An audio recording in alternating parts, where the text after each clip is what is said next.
नमस्ते, मेरा नाम है आस्था रतुड़ी। आज की कविता का शीर्षक है अरावली, क्या है तुम्हारा भविष्य। आज की कविता की शुरुआत होती है एक वीडियो से। एक वीडियो मेरे फीड में आती है जिसका टाइटल होता है सेव अरावली। मैं उस वीडियो को देखती हूँ, कई जानकारी मुझे प्राप्त होती है, मगर वो पूर्णतः ये मुख्य रूप से एक पक्ष की जानकारी ही मुझे देती है। अब मुझे कविता लिखनी थी तो दूसरे पक्ष की जानकारी होना बेहद आवश्यक था। अब मैं दूसरे पक्ष की जानकारी हेतु कई अलग अलग प्लेटफॉर्म खंगालती हूँ, चैट जीपीटी, गूगल का सहारा लेती हूँ और अंत निष्कर्ष पाती हूँ कि ना तो कोई एक पक्ष पूर्णतः सही है, ना तो कोई एक पक्ष पूर्णतः गलत। आज की इस कविता में मैं कोई फैसला नहीं सुना रही, ना किसी को सही ना तो किसी को गलत कह रही हूं, किसी में आरोप भी नहीं लगाती। आज की कविता में सिर्फ मैं अपना नागरिक कर्तव्य निभा रही हूं। सबसे पहले हम जान लेते हैं दोनों पक्षों की मोटी मोटी बातें। पहला पक्ष सरकार पक्ष। सरकार पक्ष कहता है कि जो अरावली का हर इलाका है मुख्य रूप से वो सरकारी रिकॉर्ड्स में जंगल और पहाड़ के रूप में दर्ज नहीं है। दूसरा, जो पुराने नियम थे वो पहाड़ को पूर्णतः परिभाषित नहीं करते। इसके कारण सड़क निर्माण, मकान निर्माण और अन्य निर्माण कार्यों में व्यवधान उत्पन्न होता है। ये सब कानूनी उलझनों में फंसे रह जाते हैं। इसके कारण हम नई परिभाषा प्रस्तावित कर रहे हैं जिससे हम निर्धारित कर पाए कि किस इलाके में हम पर्यावरण नियम लागू करें और किस इलाके में हम सामान्य भूमि नियम लागू करें। कुल मिलाके सरकार इसे डेवलपमेंट एंड लॉ क्लियरिटी का विषय मानती है। अब जानते हैं दूसरे पक्ष की बात। दूसरा पक्ष जनता एवं पर्यावरणविदों का पक्ष। ये कह रहे हैं कि अरावली सिर्फ एक नाम नहीं है, सिर्फ एक पहाड़ी नहीं है, ये मौसम, जलवायु को संतुलित करता है। इनका मुख्य चिंता का विषय ये है कि खनन और निर्माण कार्य जो पहले अवैध माने जाते थे, इस नियम के बदले जाने के कारण वो वैध हो जाएंगे। कई ऐसी पहाड़ियां हैं जो इस नियम के लागू होते ही पर्यावरण संरक्षण नियम से बाहर हो जाएंगी। कुल मिलाके ये इसे केवल आज का विषय नहीं बल्कि भविष्य का विषय बताते हैं।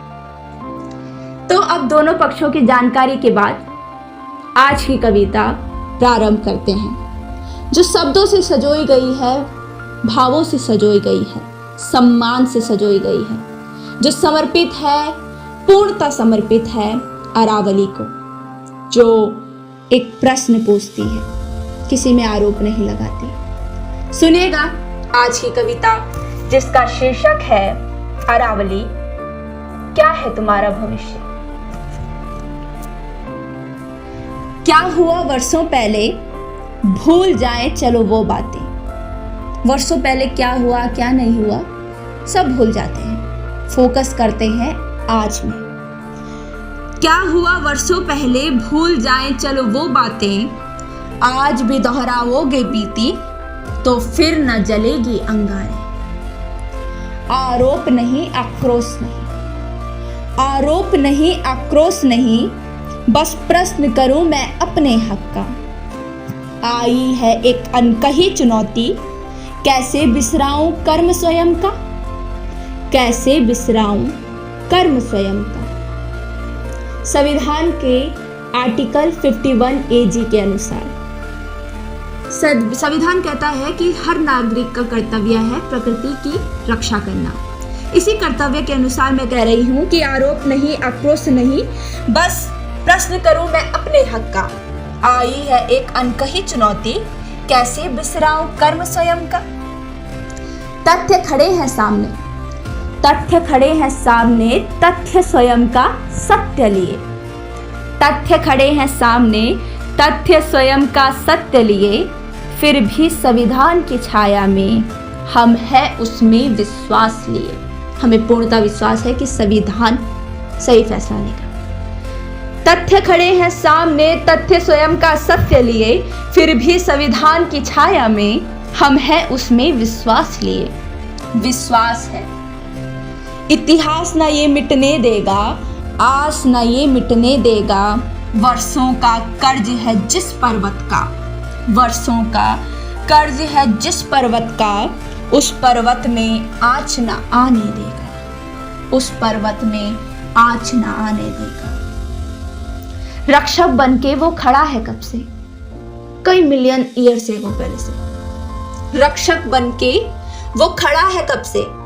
अब क्या रक्षक खुद रक्षा मांगेगा, या कर देगा आगाज युद्ध का, या कर देगा आगाज युद्ध का, हमको कीमत बतलाएगा। ना सत्य कहूं ना मिथ्य कहूं, ना सत्य कहूं ना मिथ्य कहूं। किसी को भी, किसी पक्ष को मैं सत्य कह रही हूं, ना किसी को बोल रही हूं कि तुम मिथ्य कह रहे हो। ना सत्य कहूं ना मिथ्य कहूं, बस प्रश्न करूं उसके बदले का। ना द्वेष करूं ना रोष करूं, ना द्वेष करूं ना रोष करूं, बस सम्मान करूं उसके ऋण का, बस सम्मान करूं उसके ऋण का। क्या हुआ वर्षों पहले भूल जाए चलो वो बातें, आज भी दोहराओगे बीती तो फिर न जलेगी अंगारे, तो फिर न जलेगी अंगारे। धन्यवाद। आशा करती हूँ कि आज की कविता आप सभी को पसंद आई हो। कुछ त्रुटि हुई हो तो क्षमा कीजिएगा। मैं मिलूंगी आपको अगली कविता में। धन्यवाद। विजयी भव।